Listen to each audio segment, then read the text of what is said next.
5 दिन का इंसिडेंट चला, उन्होंने रिजाइन दिया, उसके बाद अमित शाह से मिले, आखिर उनका इस्तीफा मंजूर हो गया, अपनी नई पार्टी बनाएंगे और उस पार्टी के अंदर साथ में रहेंगे रजनीकांत। नाम ढाक के 3 बात वाला ही रहा था। अन्नामलाई खुद भी चुनाव लड़े, विधानसभा का चुनाव हारे खुद भी।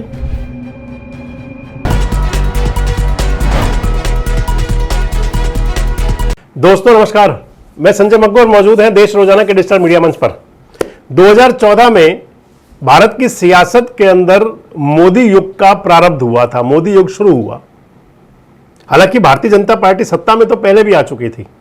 अटल बिहारी वाजपेयी पूरे 5 साल की सरकार भी चला चुके थे, 13 दिन और 13 महीने की एंट्री के बाद में। और जब अटल बिहारी वाजपेयी के नेतृत्व में सरकार चली थी तो एक बार की तो लगता था कि इंडिया शाइनिंग हो जाएगा आडवाणी जी के वायदे और नारे के हिसाब से। लेकिन 2004 में जब लोकसभा का चुनाव हुआ था, 99 में आई थी अटल बिहारी जी के नेतृत्व में एनडीए की सरकार। स्पष्ट बहुमत भाजपा के पास नहीं था, सरकार एनडीए की थी। लेकिन 2014 में जब मोदी युग शुरू हुआ तो 2014 में पहली बार भारतीय जनता पार्टी को बम्पर मेजोरिटी मिली और अपने दम पर भाजपा की सरकार बनी। हालांकि एनडीए सरकार तो कहीं गई। 2019 में उससे बड़ा मैंडेट हुआ और 2024 में आगे पता चलेगा 29 क्या होता है, लेकिन डाउनफॉल शुरू हुआ। इस 2014 से लेकर के और 2024 की अगर मैं आपसे बात करूं और 26 की बात तब साथ ही कर लेते हैं, तो भारतीय जनता पार्टी के लिए जैसे एक नारा था बीजेपी का, कांग्रेस मुक्त भारत, फिर था विपक्ष मुक्त भारत, फिर था भगवा युक्त भारत।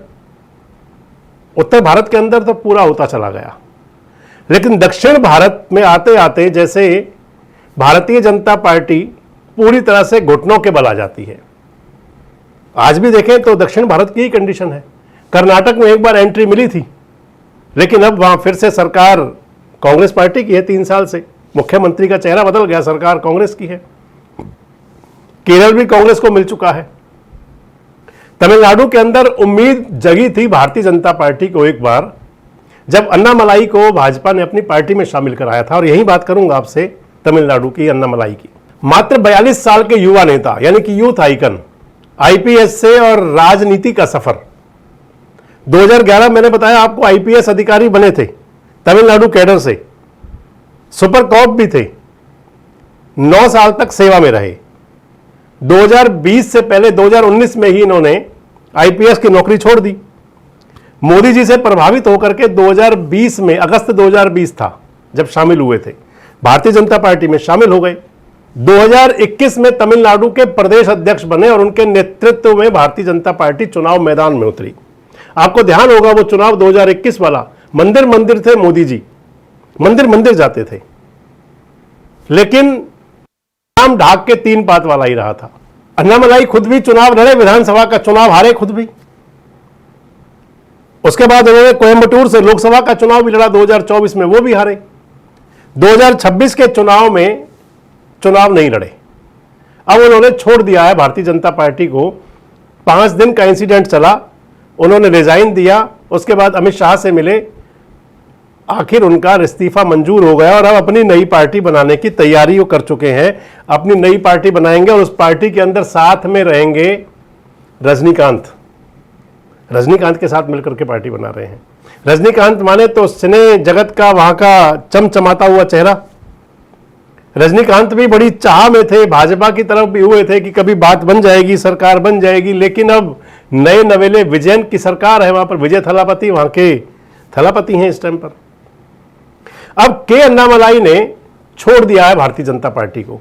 एक बात कही है कि अन्नामलाई ने कह रहे हैं कि वो पहले ही पार्टी छोड़ना चाह रहे थे, लेकिन 7-8 महीने पहले उनसे भाजपा आलाकमान ने कहा था कि आप विधानसभा चुनाव तक इंतजार कीजिए, उसके बाद आप दूर हो जाइए।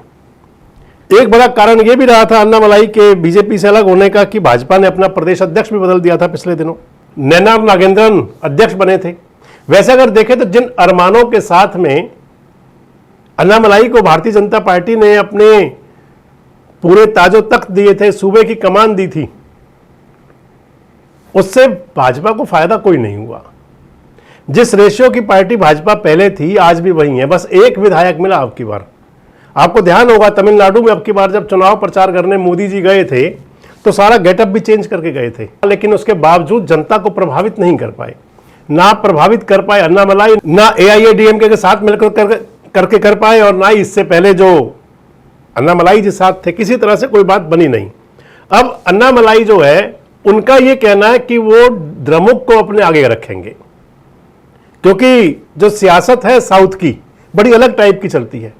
आपको ध्यान होगा अन्नामलाई ने एक विरोध भी किया था जब CBSE के सिलेबस के अंदर त्रिभाषीय की बात हुई थी। तो यानी कि भाजपा में रह करके इनका चल तो रहा था अंदर अंदर, लेकिन जिस उम्मीद से भाजपा ने उनको अपनी पार्टी में शामिल कराया था, वो सारी उम्मीदें कहें तो एक झटके में टूट गई। अब हालांकि दीगर बात है कि ना तो इससे भाजपा को कोई फायदा होने वाला है, ना कोई नुकसान होने वाला है, क्योंकि जिस लेवल पर भाजपा वहां पर है उससे नीचे भी आने की कोई उम्मीद नहीं है, और अन्नामलाई भी ऊपर तो कहीं ले नहीं जा पाए थे। अब दरअसल बात यह आ जाती है कि तमिलनाडु के अंदर सियासत इस समय नए प्रकार की है। एक गैर द्रमुक ने, गैर द्रविड़ ने सत्ता का परचम लहराया है। अगर कहें तो तमिलनाडु के अंदर जाति धर्म की दीवारें भी बिल्कुल गिर गई हैं। क्रिश्चियन समाज से आने वाले जिनकी मात्र 6-7% वोट होंगी, उन्होंने तमिलनाडु के अंदर लगभग 80% हिंदू मतदाता है, अपना थलापति विजय को ही बनाया आखिर। अब बड़ा सवाल आ जाएगा कि अन्नामलाई के नई पार्टी बनाने से क्या तमिलनाडु की सियासत कुछ बदलेगी, और या फिर किसी प्रकार की सेटिंग से ही अन्नामलाई अलग तो नहीं हुए कहीं। कमेंट बॉक्स में जरूर बताएं। जुड़े रहे हमारे साथ, देखते रहें देश रोजाना। हमारे साथ जुड़े रहने के लिए सब्सक्राइब करें देश रोजाना के YouTube चैनल को, और नई वीडियो की नोटिफिकेशन पाने के लिए बेल आइकन जरूर दबाएं। अगर आप ये वीडियो Facebook या Instagram पर देख रहे हैं तो पेज को लाइक और फॉलो जरूर करें, और ज्यादा से ज्यादा शेयर करें।